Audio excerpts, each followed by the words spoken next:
Hey everyone, it's me Jay, and I know the beginning stages of transitioning can be very hard, and I know oftentimes when you want to start transitioning, you want hormones right then and there, and oftentimes it's really hard to find a doctor. I know the process of finding a doctor for me took like what seemed like forever. I was getting really anxious. I had seen so many different people that weren't giving me the hormones that I needed, and I kind of just want to sit down today and kind of explain my process, maybe to help you find your doctor or clarify some things you didn't know. I remember before transitioning, I did a lot of research, and like half the people said go to a psychiatrist and the other half say go to an endocrinologist. And it was really difficult because I didn't know which one to contact. I'm lucky that I live in a college town because there's a medical field connected to the college. So I was able to kind of go on the medical field's website and type in like transgender and kind of see what doctors it like recommended for me. That kind of gave me a step in the right direction, but the website wasn't really updated, so those doctors it was giving me wasn't really what I was looking for. I remember how awkward it was to call so many endocrinologists and psychiatrists to find out if they treat transgender patients.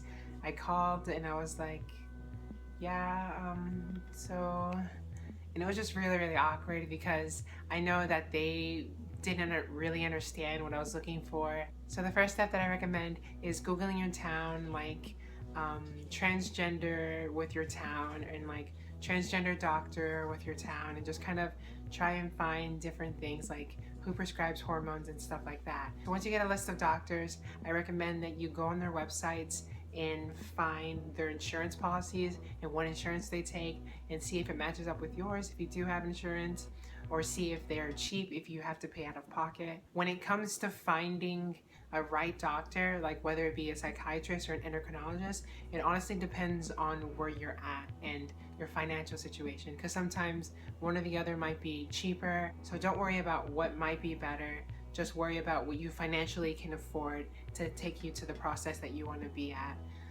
For me, what I eventually did was I just called all the endocrinologist offices around me, and I ended up at pediatric endocrinology. I called them one time and they told me that they did not see trans patients, and the person I was talking to was really rude.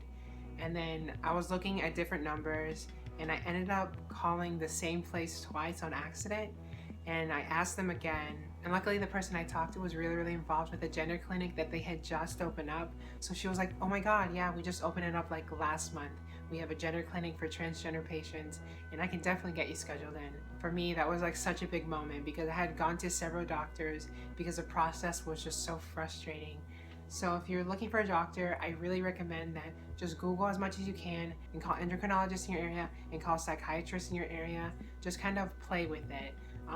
There's not really a right way to find a doctor. It's just gonna have to be that awkward conversation of calling them and asking them if they treat trans patients. If they are rude and they are closed-minded, you can just hang up. So that's the great thing about phone calls.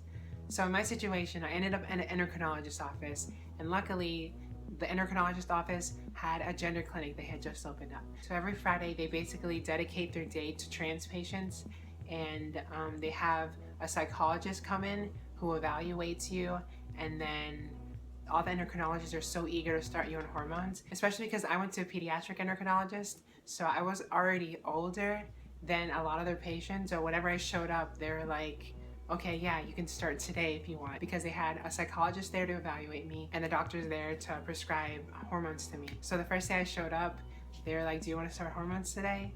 And unfortunately, I didn't start hormones because I had a long talk with my girlfriend and I ended up storing sperm first and then coming back like a month later to start hormones. But that was kind of my process of finding a doctor. I hope that helped you guys in some kind of way. If I was confusing, I'm sorry. I'm just kind of doing all this off the top of my head. Let me know what you guys think. Also, a quick plug, if you guys didn't know, I wrote an album and I could really use the help. I'm selling it and it'll be in the description. So yeah, if you want to help a girl pay for rent, then that would help me so much. And also you can follow me on Instagram and Twitter. I'm very active on both.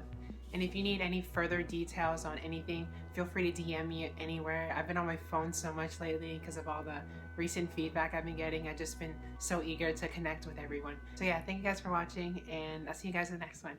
Bye!